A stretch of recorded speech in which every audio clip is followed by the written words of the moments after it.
லா லா லா லா லா லா. 10, 20, 40 அப்பாடா ஜோப்புல சொருகு. அடுத்து சில்லற காசுல எவ்வளோ தேருதுன்னு பார்ப்போம். 6, 6, 7, 8, 30 அப்பா 49 € சேர்ந்துருச்சே. சிரி தங்கம் போடுறா அந்த பாட்டை.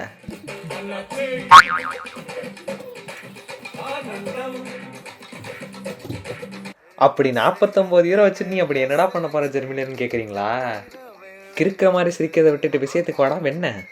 தோ வந்துட்டேன். வெறும் மாசம் 49 € கட்டி இந்த டிக்கெட்டை வாங்கி இந்த ஆப்குள்ள போட்டு வச்சுக்கிட்டீங்கன்னா போற இடத்துலலாம் சும்மா சிவி ஆஃபீஸர் மாதிரி அதை காட்டிட்டு போய்கிட்டே இருக்கலாம். ஓ இந்த அரசு பேருந்துல போகலாம். அப்பா ஜொயின்னு போகுது பார்த்தீங்களா? இந்த ரயிலில் கூட போகலாம். நல்லா சொகுசாக போகலாம் காற்று வாங்கிட்டு. அப்புறம் பட்டணத்துக்குள்ள பராக் பார்த்துக்கிட்டே இந்த ட்ராம்லையும் போகலாம். ஆக இந்த டாய்ஸ்லாண்ட் டிக்கெட்டை வச்சுக்கிட்டு எப்போ வேணாலும் இதில் வேணாலும் எங்கே வேணாலும் ஏறி ஜெர்மனியவே சுற்றி வரலாம்னா பார்த்துக்கோங்க. போனேன்